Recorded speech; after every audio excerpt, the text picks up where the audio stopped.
Bashiga, the man who learned to knock. If you asked anyone in the lanes of Kasuwar Kurmi, a market 600 years old, built by kings, walked by trans-Saharan traders, who the most stubborn man was, they would not even pause to think. Every elder, every leather worker, even the wandering goats that knew those ancient mud brick roads, they will all point in one direction towards the compound of Bala. Bala was not a bad man. He did not cheat at the market.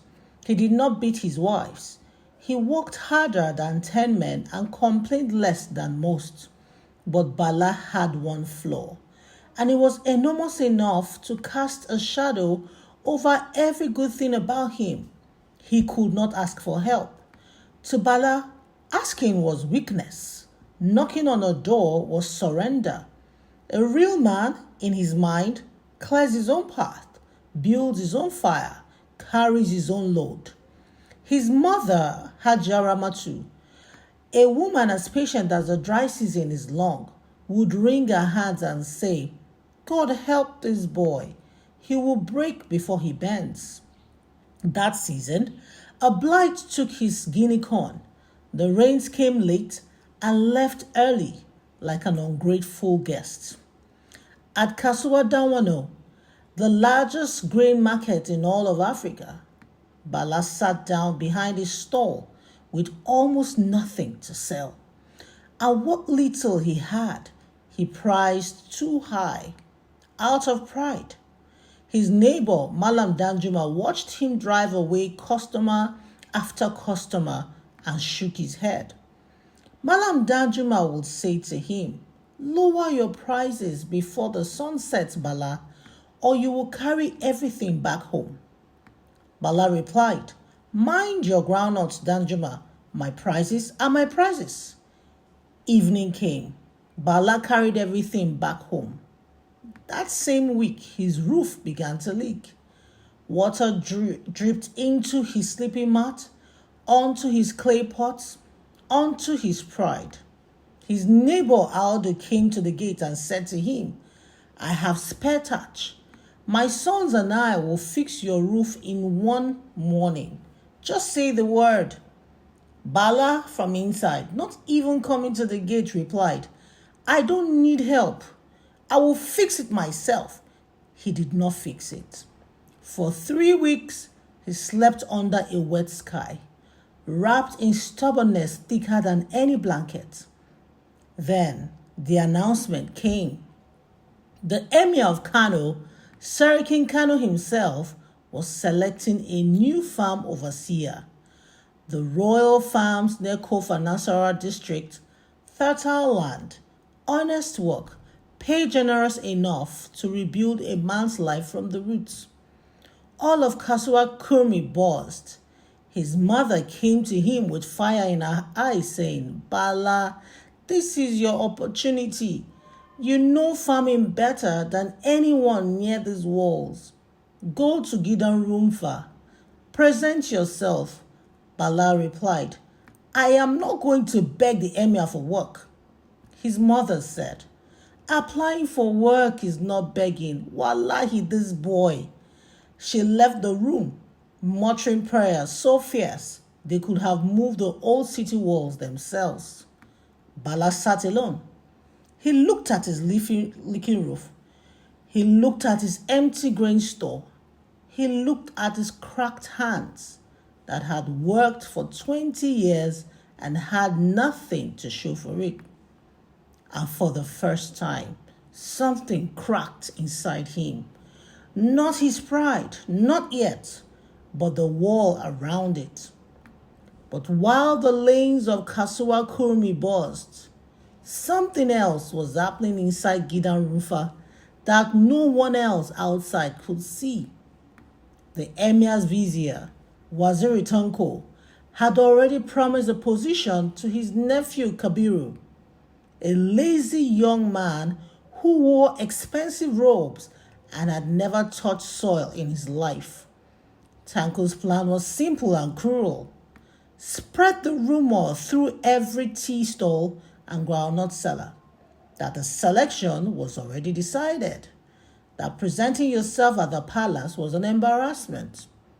In a city of proud men, doubt is the sharpest knife.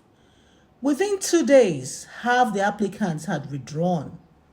And Bala, who had not even gone yet, heard the rumor and felt something like relief wash over him. See? It was pointless. I was right not to go. But across the lane, someone had been watching.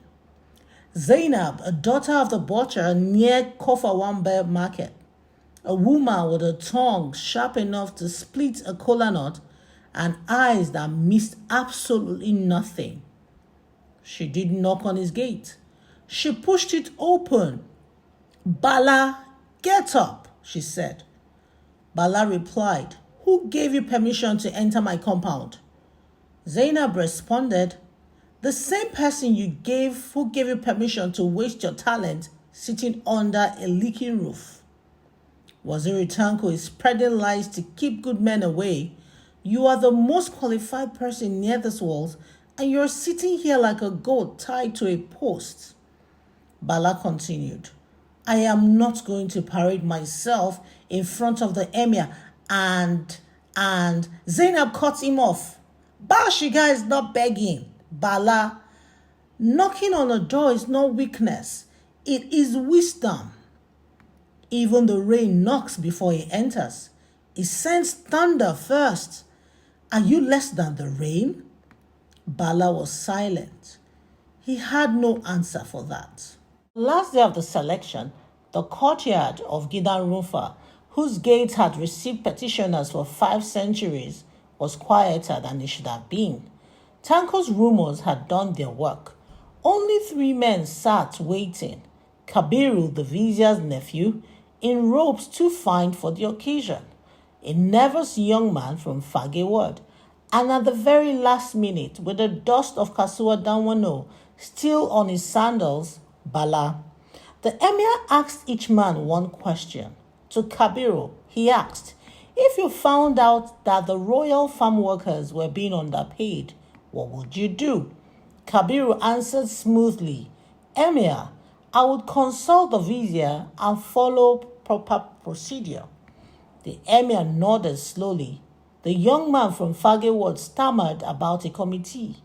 Then the emir's eyes moved to Bala. "You arrived last. Why?" The courtyard was silent. Waziri Tanko, standing to his side, smiled. He thought Bala would lie and make excuses. Instead, Bala cried, "Because I'm a proud and a foolish man, Emir, and I almost let my pride cost me the chance to serve you. Someone wiser than me reminded me that knocking on a door is no weakness. I knocked late, but I knocked." The emir leaned forward. It was the first honest answer he had heard all day. King Kano continued, "And if the farm workers were being underpaid?" Bala responded, "I will fix it the same day, Emir, and then bring you evidence and a full account. A farm does not grow on promises and procedures, it grows on justice." Waziri Tanko's smile vanished. The emir stood. "I have had enough." The emir chose Bala, but the story did not end there. That same evening, a junior palace scribe brought routine land documents to the emir. He read them once, then again, then called his guards. For 3 years, portions of the royal farmland had been leased out privately. The payments were never in the palace treasury. The signature on every document was the same, Waziri Tanko.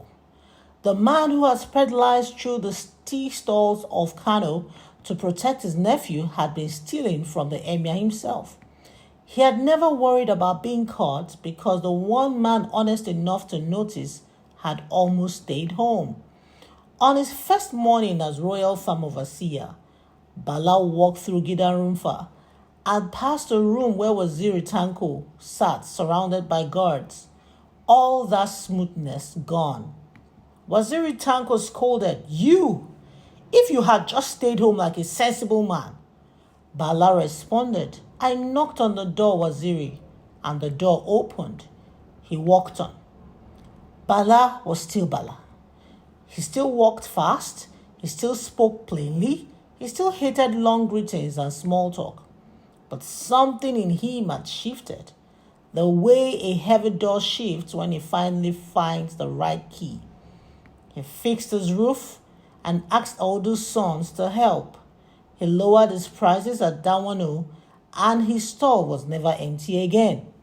And one evening, he walked to Zainab's father's compound, dressed simply, and knocked on the door. Just knocked and waited. When she came out, he said, You were right. I have been knocking on wrong doors, or worse, not knocking at all my whole life. I came to say thank you and to ask if your father will receive me. She looked at him for a long moment. Then she smiled, not because he had become a different man, but because he had finally become a fuller one. Years later, people in the lanes of Kasuwar Kurmi did not call this the story of a man who got a good job. They called it the story of Bashiga, the man who learned to knock. Because pride will tell you that asking for help is weakness. Pride will have you sleeping under a leaking roof in the name of dignity. But the rain that built the Jakara stream, the same water that has fed the farms of Kano since before the city walls were raised, knocks gently on the earth before he enters. Bashiga is not surrender. It is the password to every room that matters. The man who refuses to knock will stand outside every great door of his life, calling it independence, while the rain soaks through him.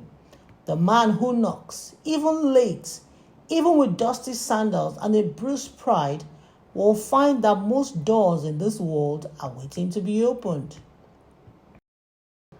Knock and mean it. Have you ever let pride stop you from asking for something you deserved? Drop it in the comments. I read every single one of them.